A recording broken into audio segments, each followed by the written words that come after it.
selama ini bekerja, kita selama ini belajar, sekolah, bekerja, cari pengalaman, itu untuk mengumpulkan ilmu di kepala kita, yang kemudian kita akan dihargai sesuai dengan ilmu kita. What if ada ChatGPT yang ilmunya 10 kali lebih pintar dari kita? Berarti sekolah dan yang lain-lain jadi nggak ada artinya.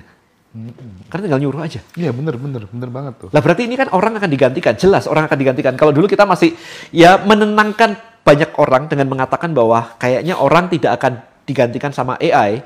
Maybe orang dengan AI akan menggantikan orang yang nggak bisa AI. Tetapi orang dengan AI sekarang dituntut untuk bisa lebih produktif dan menghasilkan lebih banyak.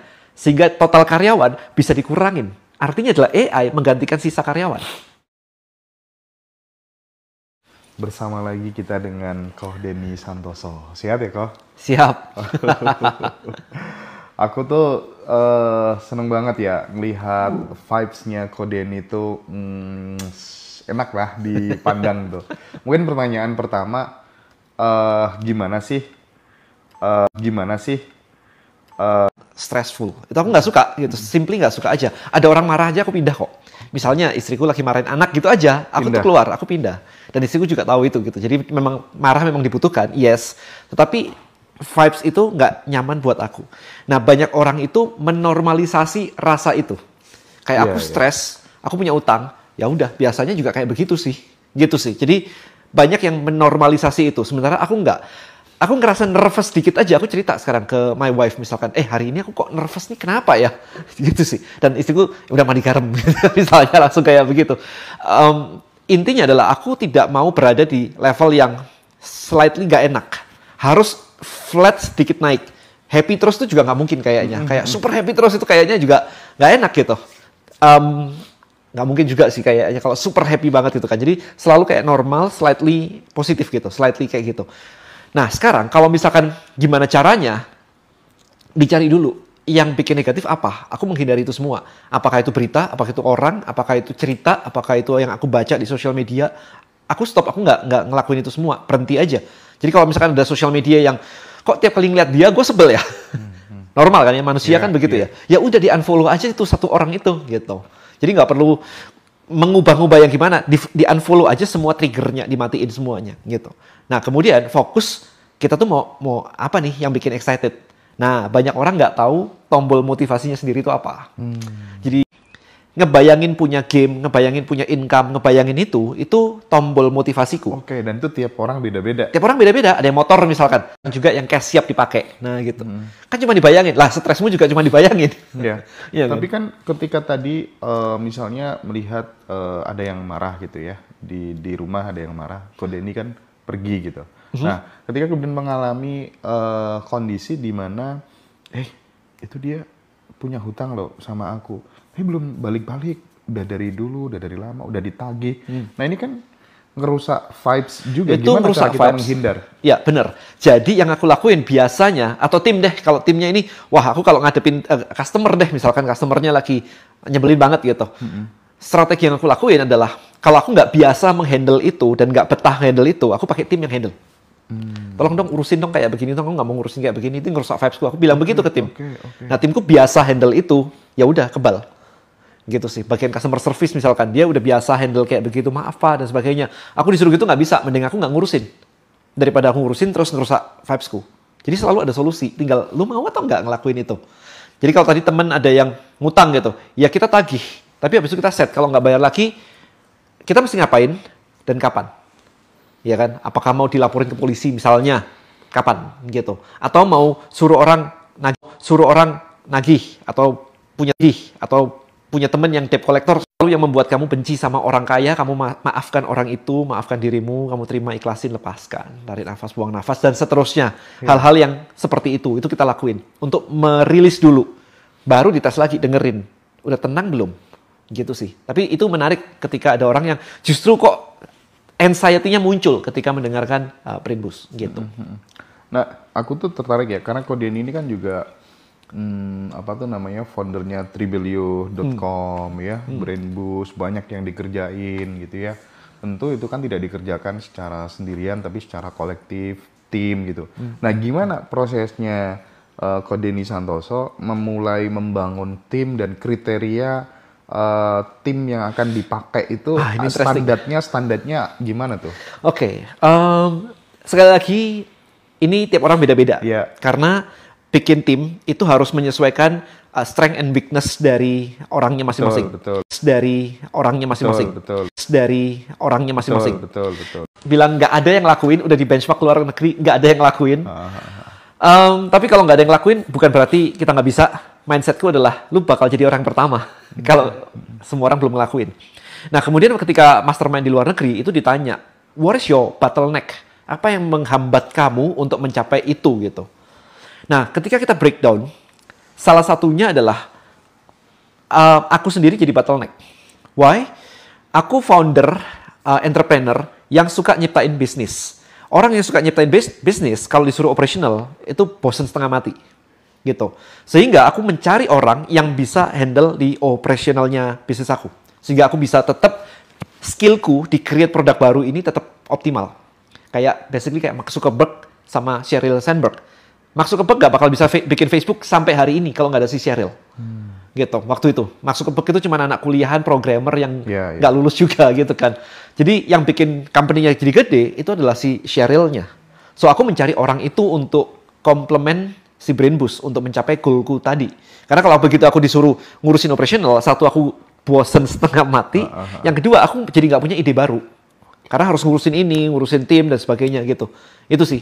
Jadi mesti tahu sebenarnya strength and weakness kita tuh di mana, sehingga kita mencari orang itu yang benar-benar komplement, jadi kompeten di bidangnya.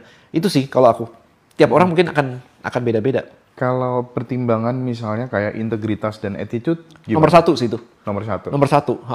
Integritas, attitude itu nomor satu sih. Skill attitude mengikuti ya. Kayak kemarin lucu itu sih. Waktu aku skill penting juga, tapi attitude nomor satu. Jadi contoh begini, ketika aku recruiting pakai iklan di LinkedIn. Nah ini menarik. CV yang masuk itu kayak ada mungkin puluhan masuk setiap hari, itu puluhan masuk. Dan aku jalanin itu berapa hari gitu. Nah untuk menyaring lebih lanjut, aku message satu-satu, bener-bener yang CV-nya menarik, aku message nih. Nah message-nya adalah aku bilang, aku punya goal 1 juta sales di company-ku ini.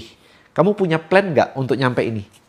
Kamu tahu know-how-nya nggak? Caranya nggak untuk nyampe ke sini? Kalau tahu, kita ngomong lebih lanjut. So itu yang aku DM ke mereka. Nah, ada beberapa yang DM dengan caranya mereka. Ada yang bagus banget. Ada yang ketika aku sudah jadi pelaku, aku tahu bahwa ini semua itu dia belum ngelakuin. Itu cuma teori doang itu jadi aku tahu gitu kan. Nah, yang berikutnya adalah ada yang marah-marah. Yang marah-marah itu bener-bener bilang kayak gak pantas banget untuk nanyain plan, padahal kita belum di interview, kita belum masuk di company-mu, dan kita sudah dimintain untuk ngasih plan. Itu gitu. menarik tuh. Iya kan? Buat aku interesting, gak apa-apa kayak begini, tapi artinya adalah kamu sama aku gak sefrekuensi. Iya kan? Kalau sefrekuensi, kamu akan share kok sebenarnya. Dan aku tahu kok sebenarnya plan kamu itu juga gak mungkin 100%, karena kamu juga belum tahu company aku. Tapi paling gak ada gambaran, oh kalau barangnya kayak begini, dia ngelakuin ini gitu. Dan ada orang yang nge-DM aku, itu sampai bilang gini, aku tertarik dengan posisi itu. Why? Karena company-mu produknya baru, bagus, sampai dia bisa nyebutin CAGR-nya. Sampai company-mu ini berada di industri yang CAGR-nya sekian persen dan sekian persen. Saya bilang kayak, buset lu udah ngelakuin riset sedalam itu hanya untuk menjawab DM aku. Ya itu aku suka tuh kayak gitu. Jadi attitude yang marah-marah ya udah nggak usah. Nanti baru ditanyain marah-marah apalagi di hire gitu kan. Itu attitude gitu kan. Tapi skill jelas. Aku nggak mau di saat ini di stage ini aku nggak mau hire orang based on attitude tapi nggak punya skill. Diajarin aku nggak mau. Jadi aku mau beli skillnya dia, networknya dia gitu. Gak mau kayak masuk terus aku ajarin dulu. Itu kalau yang level-level bawah it's okay. Tapi begitu level manajemen begitu, enggak dong. Kalau aku ngajarin aku jadi sekolah ntar. Gitu. Tapi gimana kebiasaan-kebiasaan apa, habit-habit apa yang kemudian itu membawa seorang Denny Santoso untuk kemudian tidak pernah berhenti menemukan ide-ide baru, peluang-peluang baru yang itu tidak dilihat banyak orang dan terbukti memang luar biasa, berhasil gitu. Aku punya curiosity yang super tinggi sih mungkin. Curiosity yang super tinggi gitu. Dari zaman dulu kayak ngelihat sulap kok bisa sih. Aku ngikut loh, aku ikut kelasnya. Hipnotis kok bisa sih gitu ya? You mention it. Yes, hipnosis kok bisa sih diginiin tidur tuh gimana gitu. Sampai aku ikut kelasnya Damien Magic School waktu itu. Masuk di SCTV waktu itu. Oke. Ya, intinya adalah satu. Aku nggak berani. Bagaimana ya mendorong, mengencourage orang lain gitu untuk kemudian memiliki curiosity yang sama seperti Ko Denny Santoso, padahal mereka itu bukan seorang Denny Santoso gitu. Gimana tuh ya? Wah, itu aku belum gimana orang lain memiliki curiosity yang sama gitu ya. Kalau sekitarnya itu semuanya pada cuman main gadget dan sebagainya. Kayak kemarin aku ketemu satu orang gitu, dia bilang kayak, Dan, menarik ya ngobrol sama kamu karena teman-temanku itu cuman olahraga, nerusin bisnis orang tua, sama main kripto. Cuman ngeliatin chart kripto doang gitu. Ya kalau lingkungannya kayak begitu, ya akan kayak begitu. Gitu sih. Aku blessed dengan otak yang sangat curious banget sih. Dan itu nurun di anakku yang pertama itu juga super curious banget. Dan kalau misalkan orang awam, ya mesti nempel sama orang-orang yang kayak aku begitu. Sehingga bisa muncul ide kayak, kok oksigen cuma 21%? Misalnya, hari ini kita sudah di era ChatGPT 4.5 gitu. Nah, ChatGPT 3 ke ChatGPT 4 kalau nggak salah ya. ChatGPT 4 ini sudah mirip dengan orang dengan IQ 155, which is itu Elon Musk. Einstein itu 160. Kita pada umumnya itu sekitar 120, 130. Yang pintar di sekolah aja 140 gitu. Nah, Elon 155, Einstein 160. Nah, ChatGPT 3 ke 4, or 3,5 ke 4, itu naik 10 kali lipat IQ-nya. Jadi udah naik 10 kali lipat. Nah, pertanyaannya, what if ChatGPT 4 ke ChatGPT 5 itu naik 10 kali lipat lagi? IQ 1.500 loh. Gila. Nah, IQ 1.500 berarti kita punya orang terpinter di bumi di tangan kita. Iya. Ya kan? Itu kan mikirnya kan. Nah, pertanyaannya adalah, kita selama ini belajar, sekolah, bekerja, cari pengalaman, itu untuk mengumpulkan ilmu di kepala kita, yang kemudian kita akan dihargai sesuai dengan ilmu kita. What if ada ChatGPT yang ilmunya 10 kali lebih pintar dari kita? Berarti sekolah dan yang lain-lain jadi nggak ada artinya. Karena tinggal nyuruh aja. Iya, bener banget tuh. Lah berarti ini kan orang akan digantikan. Jelas orang akan digantikan. Kalau dulu kita masih ya menenangkan banyak orang dengan mengatakan bahwa kayaknya orang tidak akan digantikan sama AI. Maybe orang dengan AI akan menggantikan orang yang nggak bisa AI. Tetapi orang dengan AI sekarang dituntut untuk bisa lebih produktif dan menghasilkan lebih banyak. Sehingga total karyawan bisa dikurangin. Artinya adalah AI menggantikan sisa karyawan. Nah, itu yang terjadi. Jadi hal-hal kayak begitu sih yang buat aku jadi, wih, ini menarik sih pemikiran. Nah, itu dapat dari mana ide kayak begitu? Dari buku, dari YouTube yang deep thinking. Yang obrolannya deep thinking. Deep thinking ya, harus pilih-pilih ya.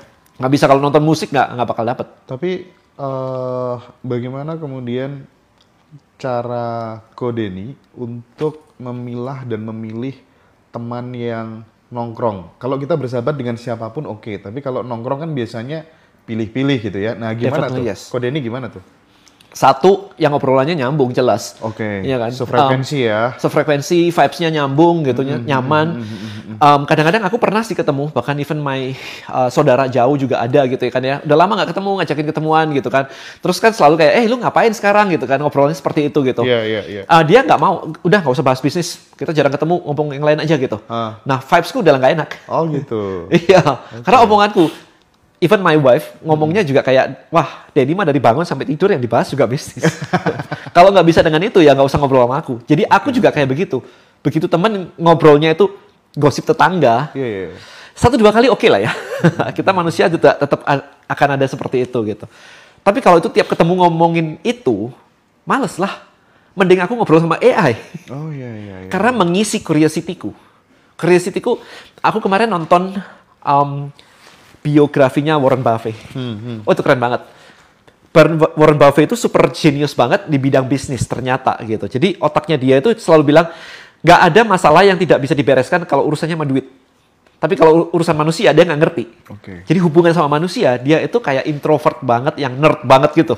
Jadi kalau ngobrol sama orang ya dia cuman ketawa-ketawa, habis itu dia ngilang aja. Sampai anaknya kalau mau ngobrol sama papanya, sama Warren Buffett, dia harus bilang, Pak, ini obrolan panjang loh Pak. Karena papanya nggak suka obrolan panjang. Lu to the point, habis itu gue kabur gitu. Karena dia lebih suka mikir sama baca. Gitu sih. Kurang lebih gambarannya kayak begitu. Aku suka mikir juga, tapi tentang my things lah. Kayak hari ini aku lagi curious banget how to write a novel, thriller. Ya kayak gitu. Aku sampai riset, sampai subscribe, gitu-gitu sih. Nah jadi, itu sih, I think jawabannya kurang lebih kayak gitu sih, menurut aku. Oke. Nah kok, kalau melihat, perkembangan AI, DeepSeek gitu ya, tentang teknologi, ke depan bisa jadi sekolah-sekolah itu tutup dong kok? Tergantung dua hal. AI akan membantu kita kalau kita minta. Problemnya adalah yang nggak minta kan harus disodorin. Kalau nggak dia nggak akan survive. Ya jadi sekolah mungkin aku nggak tahu nih. Mungkin buat orang-orang yang hidupnya harus disodorin kali. Nah. Ini lo materinya, lu belajar nih, materinya nih, lu belajar nih gitu. Sementara kalau kayak aku begini bisa nyari sendiri kan, kayak aku mau belajar apa, aku langsung cari tuh gitu. Mungkin akan kayak begitu karena even Elon Musk saja anaknya homeschool. Iya kan? Artinya kayak gitu sih. Hanya akan menjadi ya gedung-gedung tua terus sarana administratif aja. Nah, yang menarik begini, by the way kemarin ChatGPT itu baru meluncurkan yang namanya ChatGPT Operator. Pernah dengar nggak? Iya. Jadi Operator ini kemarin sempat ada satu video yang nyuruh ChatGPT untuk bikinin dia bisnis dan menghasilkan income. Dan yang dilakukan oleh ChatGPT adalah dia bisa connect ke akun Facebooknya si itu orang, kemudian browsing Facebook Marketplace sendiri, kemudian bahkan menembus CAPTCHA. Apakah kamu robot atau bukan? Dia bisa tembus, padahal dia robot dan dia bilang bukan. Dia bisa nge-DM-in orang-orang untuk nyari barang-barang yang harganya bagus untuk dibeli. Setelah orangnya balas dan mau, dimasukin ke Google Sheet, di listing produk ini. Setelah dapat, di-upload ke marketplace dan jualan dan dapat duit. Dalam sehari dapat $1.000. Gila nggak? Dan semuanya bener-bener ChatGPT yang lakuin. Itu sudah ada. ChatGPT Operator, harganya sekarang $200 per month. Gitu. Segila itu. Kok ide kan banyak yang kemudian udah dieksekusi jadi cuan juga udah inilah ya, udah lebih dari cukup lah ya, rumah nilainya lebih dari 40 M ya kan, apalagi yang kurang masih bikin ini bikin itu, nggak ada terlihat apa kok ini kayak nggak merasa udahlah ini kayaknya udah cukup deh, kenapa nggak begitu aja kok? Ini menarik, kemarin aku hiring CEO. Aku hiring CEO. Bercandaannya sama istri sih, kalau ada CEO yang running the company, aku bisa lebih lama main game. Ceritanya begitu. Karena aku kan gamer banget kan. Tapi what happened, yang actually terjadi itu ini cuma bercanda doang di mulut doang. Yang actually terjadi adalah, aku mulai kan di kepala aku mulai mendelegasikan kan. Oh ini bisa dipegang, ini bisa dipegang. Aku tinggal ngerjain ini tinggal sedikit. Ceritanya begitu. Yang terjadi beneran adalah aku tiba-tiba merasa bosan. Terus sampai istriku nanya, terus kalau gitu lu ngapain hire CEO? Lu kerjain aja sendiri kalau bosan. Enggak, CEO ini memang dibutuhkan untuk next levelnya supaya company bisa lompat. Tapi aku harus do something else yang bikin aku nggak bosan. Dan itu aku riset. Aku riset sampai, should I belajar tentang AI? Apakah aku belajar tentang Telegram mini apps? Telegram itu ternyata ada apps-nya di dalam Telegram yang bisa di-deploy gitu. Itu. Apakah aku harus belajar lagi lebih dalam tentang misalkan NLP-ku, tentang kayak gitu-gitu ya, hipnosis, NLP dan sebagainya untuk bisa nambahin konten. Itu aja sampai aku lempar ke ChatGPT. Kemarin itu sampai dia bisa bikin rating ChatGPT-nya. Kamu punya 3 option, which is semuanya ini bisa mendukung dari bisnismu. Kita prioritaskan sekarang antara bikin AI agent namanya, atau belajar ChatGPT, belajar konten, atau apa gitu, aku lupa satunya apa gitu. Nah, dari situ baru diklasifikasikan, dari situ aku baru milih. Jadi, aku sebosan itunya sampai aku harus dapetin itu lagi. Jadi, aku sampai bilang ke teman aku waktu chatting kemarin, otakku tuh creator banget ya. Begitu suruh berhenti, aku nggak bisa. Aku harus create new things. Gitu sih. Dan kemarin aku barusan bikin ebook pakai AI juga, dan ternyata hasilnya kok amazing banget. Dari situ muncul rasa penasaran baru. Kalau aku naikin level craftku sampai kayak novelnya si Dan Brown, itu akan luar biasa banget. Karena aku taunya Dan Brown itu novel writer, thriller yang buat aku suka banget. Jadi istilahnya adalah setelah aku bikin, kok bagus ya, dibaca tim bagus ya, aku aja penasaran pengen naikin skillku gitu. Nah kayak gitu tuh aku non-stop. Jadi kalau nggak ngerjain something, aku belajar something. Habis belajar harus dipraktekin. Jadi itu jadi kayak siklus. Gitu sih. Nah, kalau boleh tahu kok, supaya menginspirasi teman-teman semuanya gitu ya. Karena Ko Denny kan mulainya dulu tuh kan sendirian. Gitu Pasti. Kan, Ya. sendiri gitu ya. Dari bikin ini, bikin itu gitu ya. Ide buat brand boost dan lain-lain tuh berapa sih omset per bulannya? Kan juga ngeluarin iklan, juga ngeluarin biaya juga kan ya. Nah itu gimana kok? Bisa di-share ke teman-teman nggak tuh? Maksudnya apanya? Mulainya? Omset bersihnya tiap per bulan tuh sampai berapa sih kok? Di atas 1 M lah ya. Di atas 1 M sebagai read Sekarang, creator tapi targetnya ya. kan nggak segitu. Ini kan baru mulai, baru 6 bulan, 5 bulan. Targetnya berapa kok? Kalau 1 juta sales itu berapa? 1 juta sales sudah ratusan ya, harusnya angkanya ya. Nah, ada nggak kok kebiasaan-kebiasaan yang tidak dilakukan oleh banyak orang? Misal kayak kontribusinya Ko Denny kepada masyarakat atau apa ya namanya ya? Untuk memperbesar tabungan energi, tabungan semesta atau apa namanya? I think semua orang punya jatah pelayanannya masing-masing gitu. Nah itu aku pengen tahu, pengen explore itu dari Ko Denny biasanya melakukan apa tuh? Ada beberapa hal yang, let's say yang normal kayak banyak orang ngelakuin bagi-bagi makanan. Anak-anakku juga sering diajak naik mobil gitu terus bagi-bagi makanan di pinggir jalan. Itu beberapa kali kita lakuin. Tapi kalau aku sendiri, itu panggilanku itu ngajar. Ngajar ya? Iya. Jadi makanya aku ada ngajar yang berbayar, ada ngajar yang gratisan. Kemarin ada orang bilang kayak, Dan aku mulai YouTube nih kok belum ada yang lihat ya. Ya udah lu tiru aku aja. Video gue udah 1.600 and it's free. Aku ngeliat beberapa temen aku yang panggilannya bukan ngajar, tapi ngonten demi duit. Itu begitu duitnya datang tanpa perlu dia nongol, dia nggak nongol lagi. Karena panggilannya bukan ngajar.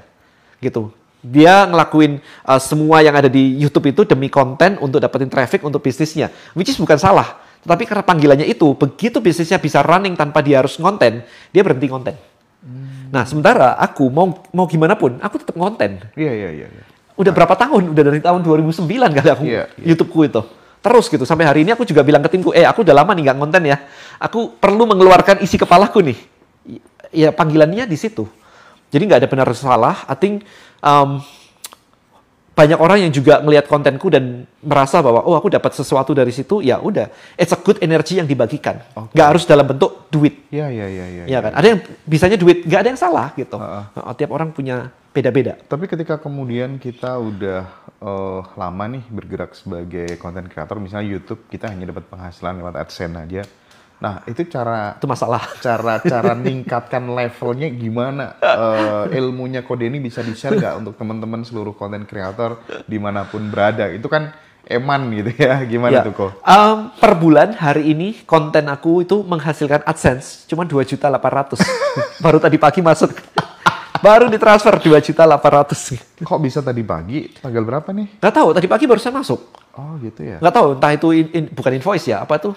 Pokoknya dari itulah manajemen lah. Dari manajemen kan ada manajemennya khusus gitu kan. Oh oke. Nah itu muncul hari ini barusan. Tak buka, nggak berubah 2.800.000. UMR kagak bisa bayar gitu. Iya. Aku nggak mau ngandelin dari situ. Aku bikin konten sebenarnya itu adalah untuk gini. Kan aku suka curiosity. Dari curiosity bikin aku belajar. Dari belajar ini kan aku create something nih ceritanya. Nah, belajar ternyata lebih masuk ketika aku harus bercerita ulang. Karena artinya aku ngerti dong. Kalau cuma dengerin tapi aku nggak bisa cerita, berarti belum masuk. Nah, aku harus cerita ulang dalam bentuk konten tadi, gitu. Sehingga anak-anakku juga bisa belajar. Itu sih ide awalnya seperti itu. Makanya ya itu aku lakuin terus-terusan. Tapi income-nya kan nggak dari situ. Income-nya dari situ pasti kecil. Gedean entertainment, udah pasti. Bener. Itu. Kemarin aku juga ditanya tim, Dan lu nggak bikin ini podcast aja? Wah, kayak Mas Hendra kagak sanggup. Mesti nyiapin pertanyaan, mesti apa gitu. Di kepalaku ya, kemarin tuh beberapa pertanyaan muncul soalnya. Kan muncul podcast di mana-mana kan kemarin itu. Iya. Aku bilang gini, aku tuh sangat sibuk sekali di kepalaku sebenarnya. Sehingga aku lebih suka chatting sama ChatGPT daripada aku mengeksplor kehidupannya orang lain. Iya. Gitu. Jadi kalau aku suruh jadi host podcast, aku nggak suka gitu. Nangkap ya. Jadi itu konsepnya. Nah, kemudian menariknya adalah aku suka duit. Dan banyak orang nggak mau ngakuin dia suka duit. Karena duit itu dianggap tabu. Buat aku itu cuma alat tukar. Alat tukar terhadap value. Jadi di kepalaku adalah, kalau aku punya value di kepalaku, untuk membuktikan bahwa value ini memang beneran ada value-nya, berarti ini harus jadi duit.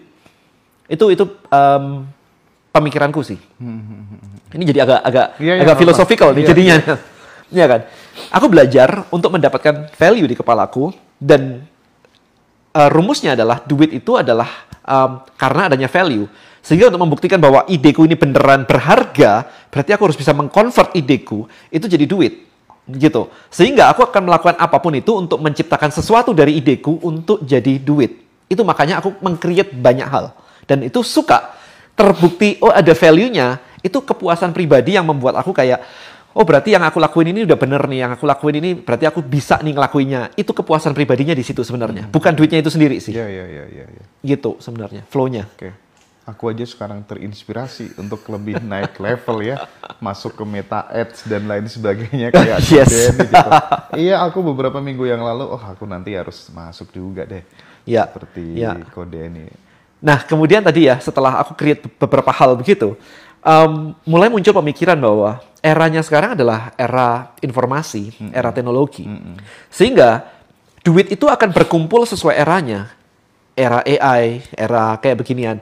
Artinya adalah kalau kita ngerti caranya, kita bisa memanfaatkan teknologi ini untuk mendapatkan income lebih banyak lagi. Sehingga akhirnya aku mengemas yang namanya digital product. Dan digital product macam-macam, bisa e-book, bisa e-course, bisa brain boost juga suara gitu kan. Apapun itu sebenarnya. Pokoknya digital product yang nggak butuh modal untuk dijual lagi. Nah, kebanyakan orang problemnya begini. Mereka kesulitan uang dengan hidupnya, tapi mau berusaha dengan cara yang ketinggalan zaman. Iya, benar. Gitu. Era kan jalan terus. Dulu, contoh paling gampang gini. Dulu, anak kecil cari duit, jadi loper koran. Aku nganterin koran aja deh, lempar, habis itu sekolah, dapat duit. Hari ini kerjaan itu udah nggak ada. Udah gone gitu, nggak ada orang langganan koran terus dilemparin anak-anak zaman dulu, kan nggak ada. Berarti era itu shifted gitu. Sementara yang struggling dengan hidupnya, itu adalah karena mereka berpikir dengan cara lama untuk berusaha dengan cara lama, di mana duitnya sudah semakin habis. Duitnya banyak di teknologi informasi ini. Duitnya kalau nguasain ini, itu gampang banget dapat duitnya. Apalagi ChatGPT dikatakan sudah bisa membantu orang untuk membangun startup yang bernilai billions of dollars. Lah kalau ngelunasin utang 10 juta mah gampang buat ChatGPT. Iya. Nah, sayangnya adalah kita kok nggak berpikir seperti itu gitu loh. Jadi ya habis itu masuk ke produk digital, habis itu pokoknya era-era inilah itu yang sekarang duitnya lagi banyak gitu.